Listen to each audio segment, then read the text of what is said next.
Hello and welcome to Cricketomania from me and Ayaz Memon. The big question we are asking today, well, actually, it shouldn't be a surprise to you at all. Is India only fit for limited overs cricket? Should they stick only to limited overs cricket? Obviously, this comes on the heels of India's stunning and resounding win at Edgbaston a couple of days ago. Ayaz, what's the one-line answer to this one? Well, I think they're world champions in one-day cricket, so they're showing their prowess there. And also, I think that they've regained the #1 spot in the ODIs, which is actually commendable. Because after the way we lost in the Test series, I thought that confidence shattered, morale low, players out of form. This would be difficult, but it seems that the minute they put on that blue uniform, it's a side transformed. Right, and that's an interesting analogy you've used there. We've also got with us Amol Majumdar, cricketer, the highest scorer in Ranji Trophy and the highest in first-class cricket debut. Amol, what's your sense? Why? What's happened? How did we manage to suddenly swing this after our dismal performance and showing in the Test cricket series? To put it in just one line, I think it's the Ravi Shastri effect. No, coming back to the point and being more serious about it, I think we are well equipped playing one-day cricket. There's no doubt about it. If we look at our Test series record in the last 4 or 5 years, abroad it has been dismal, absolutely dismal. But if it comes to one-day cricket, I think they're completely changed and different outfit under the same leader. But still, when it comes to white ball cricket, we have dominated in the last 3-4 years. Right, and Ayaz, the stats are very interesting. Even for Dhoni, who we've been obviously going after because of his performance in the Test series, 91st win as one-day captain, making him the most successful one-day international skipper, overtaking Azharuddin. Equally, we have won 8 ODIs in England between June last year and September this year, and this is the best tally for a home away series. In all, 90 played, 51, 35 lost only, and so on and so forth. And then of course there's the batting performance on the day itself, and Rahane's and Dhawan's performance, which again Dhawan of course has hit his first ever century. So everything seems to be like a new thing, big thing, records being smashed and so on. Yeah, I think look, the roles have been reversed. England looked very good in the Test series, and they look like a big great team in the ODI series, and it's the other way around for India. Right now, I think and their batsmen have been just unable to cope with spinners. The Indian spin bowlers have been actually putting England in a lot of trouble. So I think Govind and Amol should be able to tell us a little more about this. I think the issue is twofold, which is to do with temperament and with technique. I'm talking of the Indian team now. Why is it that we are so good at limited overs cricket and not so good at all where Test cricket is concerned? I think, and technique and temperament are intertwined. More and more it seems that our players don't have staying power, lasting ability. The 5 Test series, if you see the way it transpired, at least there was a semblance of a fight. In fact, there was a win in the second Test. We won the second Test, and then everybody's form just nosedived. And the last 2 Tests finished in 3 days. You're not lasting 3 days. So it's not that there's no talent. It's about temperament and obviously the technique to cope in difficult circumstances. And both are intertwined. I personally feel, and I must say this because Amol is with us, I think these guys are not playing enough domestic cricket, which is 4 days or 5 days. And therefore, they're going from international fixture to Test to one days to T20, and no way to go back and work on their game. Right, and we've talked about that in the past, their inability to build competence, so to speak, in the Test series. Moreover, they're not even meeting the same players at the pitch before the match. So we've got some interesting comments that have come in, Ayaz, and we'll talk about that. Amol, what's your sense about what Ayaz is saying? I mean, do we fundamentally lack, or rather, have we fundamentally lacked that the devotion to this the Test series format, and therefore are poor showing there as compared to the one-day format? And then we'll come to some of the reactions that we're getting. See, the first and foremost thing for me, I think we need to address the problem, and by that we need to accept that there is a little bit of a problem when it comes to Test match cricket, the temperament, the technique, and red ball cricket. When the ball is moving, as much as it did in England, we have a little bit of a problem there. We need to accept that first and then move ahead. What are the measures we can take to counter that? And I feel, I've got a very strong view on this, in the sense that, you look at the ODI form of India and the T20 format form of India. They have gone miles ahead in the last 4-5 years, and that's probably because of we need to give IPL a bit of credit here, because it has transformed Indian domestic one-day cricket and T20 cricket. There's no doubt about it. And I've been always an advocate of, of having foreign players even in domestic cricket. We need to get something like an IPL format in our domestic format. Right. And why not? I mean, if we get foreign players, if we get a lot of players we can learn from and rub shoulders with when it comes to red ball cricket, I think our performance will start improving as well in the next couple of years. Right. Okay. So let's take a couple of reactions, and we've been showing you some stats while we've been talking, including MS Dhoni's performance, which of course has been amazing and perhaps expected too, because we've been talking about even to the extent of differentiating the cricket captains for those two kinds of formats. So the first, Shakil says the whole mindset of the Indian cricket establishment is slam bang cricket to rake moolah, so can't blame players as well. Yeah, but I think this is just become a good convenient horse to flog. I keep saying this: the best Australian players, the best South African players play in the IPL, but that has not diminished their performances in tests or ODIs. Right. So I think the issue is, I agree with Amol. I think that structurally and culturally we have to address this issue. Structurally, in the sense, give more emphasis on domestic cricket. As Amol says, maybe get a couple of players, like county cricket allows a couple of players to play in their county from overseas. Right. Allow them into our structure. Right. Get the best players, and you will see a marked improvement coming. Right. Okay. So let's look at some more questions and comments. When they lose, Soumya says, when they lose, we say they are awful. When they win, we still question. How fair is that? I think it's a question of formats. I think yes, look, Indian fans are fickle, they're mercurial, they're more demanding. That's because there are so many of them. It's a country of 125 crores, so the decibel levels are always higher. So in test matches, irrespective of whether they were crucified or not, the fact remains India performed very poorly. And in ODIs, it's been a complete contrast. It's been like day and night. So it's been a terrific performance in the ODIs, and they have to be praised. Right. So, and we're going to ask the question, come back to the main question, which is that should we stick to one-day cricket then? But we also went out, as we always do, in this beautiful city of Mumbai and asked a whole bunch of youngsters what they thought about India's position as it should be when it comes to playing one-day cricket. I like Test cricket also.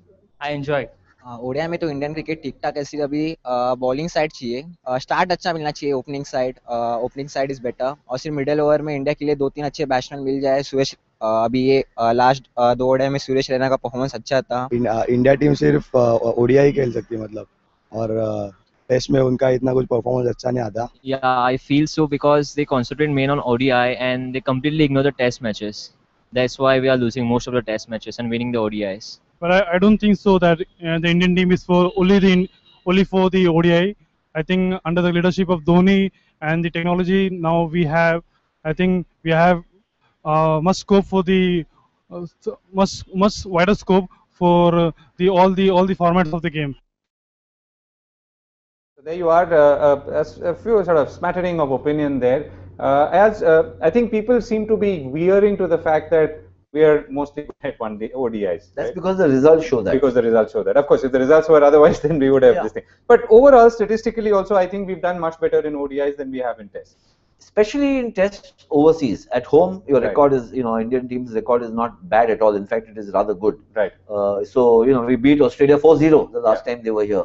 So I think the fact of playing overseas, and there are issues, I think Amol has hit the nail on the head, that we must confront them head on. You can't shy away from it and hide under the chair and say, oh, never mind, we'll play at home and we'll start winning.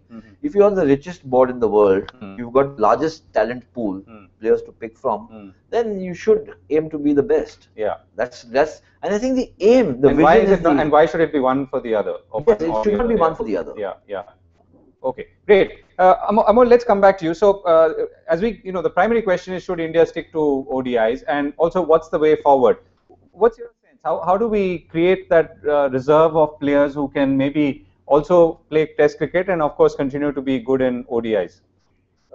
Well, the thing is, just to add on to what Ayaz said a little bit, is that, we should stop talking about one Test match victory overseas in 2002 and 2007 and just one Test match. Just forget about it. If we want to achieve something bigger, we need to have bigger goals in our mind. It starts from there for me.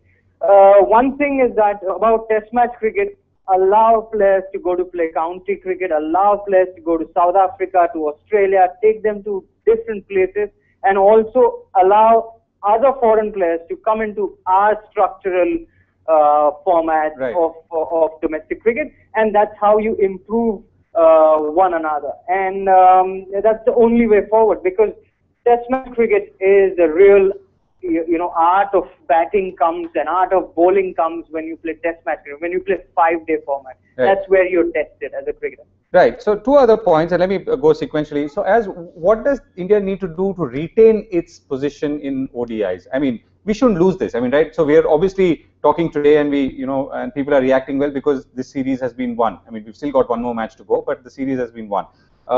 It's quite likely that things can reverse again. Statistically, facts are in our favor. Yeah, I think in India, the one-day team, the Indian one-day team is very, very competent. Now we'll have to wait and see how they play in Australia, and especially in the World Cup. So we've got a series against West Indies, which hopefully we should win at home. And then Australia, there's a triangular along with Australia and England. So there's lots of challenges ahead. I think the effort now is to prime yourself for the World Cup. And in that, I think they've done well. I was one of those who argued, at least on Twitter and my articles, that Shikhar Dhawan should make way for Sanju Samson because he'd had a very rough tour.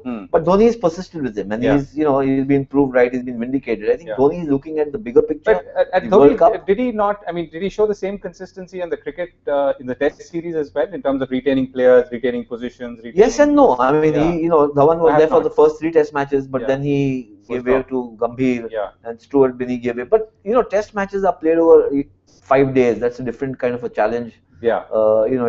Even the skill sets at times become different, but certainly in the temperament, in the construction of an innings or the way you bowl, they're very different games. No, and the question is did Dhoni show the same degree of leadership consistency operationally as he's perhaps showing in the ODIs?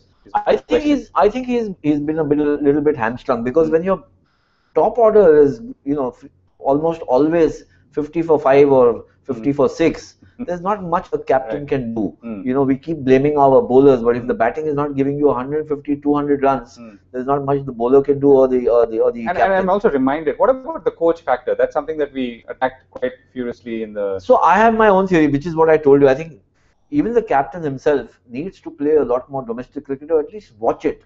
So too the coach. The England team, the team which went to England out of the 18 players, I don't think Dhoni has played or even seen 10 or 11 of those players in a longer format. Right. He's seen them all in IPL. Yeah. And then he's seeing them at the nets in England. So I think there is a gap there which needs to be bridged. Right. Okay, so Amol, what do you think we should be doing or perhaps not doing to ensure that we don't lose the little edge that we have at this point in ODIs? Well, the thing is, as I said, that that we start planning for World Cup 3 years, down the line. We start planning for World Cups, and we have done perfectly well. I hope that the Australia series goes well, so that they peak at the right time to the World Cup. So everything builds up to the World Cup, and that's the reason that the planning and execution goes towards the World Cup of 50 over format. Well, why not have the same kind of an attitude with Test series? Try and set up a goal for 2017 Australia series or 2017 England series that we'll go there and win it. Start preparing from now. Start preparing for the next 2-3 years to win that England series next time we go to tour England. Then the planning and preparation and execution will be correct. That's my theory on that. you know, is bang on. And I'll give you a little anecdote from history, cricket history, that in 1930, England saw Bradman first time. He made 974 runs in the series. One of the guys who saw him bat like that was Douglas Jardine. And he said our next tour to Australia is in 1932-33. If we allow Bradman to bat like this, we are stuffed. Okay, and that's how they prepared for the body line approach. They found the bowler. They kind of indoctrinated themselves. The thorough planning, it took 2 years, 3 years. Not everybody was willing even for those tactics. So they primed themselves psychologically, mentally, technically, and therefore when they went there, it was a different team. You may agree or disagree with the tactics, but the point is that they worked very hard to win. Okay, great. So as we sort of wind down, Amol, the question that we're asking is, should India stick to one-day cricket? Now, is this something that in your mind is an either-or question? And if so, operationally and practically, how do we find the answer to this conundrum? Well, look, I mean, you can't stick to one-day cricket. Yes, they have, we can say in the last 3-4 years, they have found a formula to win games. Quite often they're not. So I think just stick with that formula and just keep going at it and have goals, you know, have your goals set up for the World Cup. But don't forget the test format. You know, test format is also equally important. If to be very honest, for me, if your test side is strong, then your one-day side would be definitely stronger. Right. So, Ayaz, I agree with it. I think that the better equipped players, technically better equipped players, actually make better one-day players also. So you've seen that the best teams in history, even one-day teams, the West Indies, the great West Indies team, they were terrific at Test cricket as well as one-day cricket. So too the Australians. The odd blips you've had, you know, India won 2 World Cups separated by 28 years. So if you've got a great team, which is a test team, it will also be a very good one-day team or a great So you're saying that if you want to be a good one-day this thing and not be seen as someone condemned to only play or win one days, then you better have a good test team, because that's an integral part of being a good cricket team. Yeah, the other part is the logistics of how cricket is run. Right now, ICC's the top 3 teams are England, India, England, and Australia. Yeah. And you know they've kind of formed a brotherhood, and they've committed to each other over the next 5 years to play so many test matches. Now you can't wish away test matches. India can take a position that we are happy winning one-dayers and we don't mind getting thrashed in tests. But that's a very, you know, I think a very dismal position to get in. Right. As we'll go into our quiz very quickly, and I'm going to come back and ask you for your most memorable moment of this match, and I'll give you a few seconds to collect your thoughts. So the quiz question we asked, the first one is, who made his debut in this ODI series? Ajinkya Rahane. Dhaval Kulkarni. Sorry, I'm not aware of it. Dhaval Kulkarni. No, I don't know. Yeah, Dhaval Kulkarni. Dhaval Kulkarni. He has the record of holding, winning the most ODI, means percentage wise. Like out of 100, he has won, I don't know that percentage, but he has won a lot of ODIs comparable to other captains. I don't know. 91 matches जीते. मोहम्मद अजहरुद्दीन का record तोड़ा 91. No idea. As a captain, वो 91 ODI जीता है. As a wicket keeper, the number of stumpings. You were saying? Rohit Sharma. Rohit Sharma. No, I don't. Rohit Sharma. इस बार रोहित शर्मा घर पे गए थे. Right. Anyway, so let me bang on. I mean, of course, and this, I like the way people remember the stats. Right, the 90th, the 91st victory, and so on. So even the fans track one-day cricket very closely. Very, very closely, more closely than all of us sitting here. I asked the memorable moment before we close. My most memorable moment in any match? No, the last one. Oh, the last match. Yeah. I think, you know, for me, the most memorable moment actually was the catch which Suresh Raina took in the slips, because right through the Test series, you know, for every catch we took, we dropped one catch. Yeah, we were so struggling. I think Raina, you know, the catch as a metaphor, but one player who comes in and raises the energy level of the team so comprehensively with his batting, with his part-time off-spin, and certainly with his fielding. He was the decisive influence, in my opinion. Okay, right. So, Amol, very quickly, any moment that you liked or you treasured in the last match? I think Ajinkya Rahane's, you know, 100th run when he showed the bat to the crowd and to the dressing room, I think that was one of the most memorable one, because as a batsman, I would say that's the best feeling ever in the world. Great, and that's great to hear one batsman view the other. Rahane is 106 of... Also Bombay boy like Amol. Also Bombay boy, absolutely. Anyway, great. So it's been lovely talking to you both. Thank you so much. And we're going to be back on Cricketomania with another exciting topic and big question. Thanks for watching.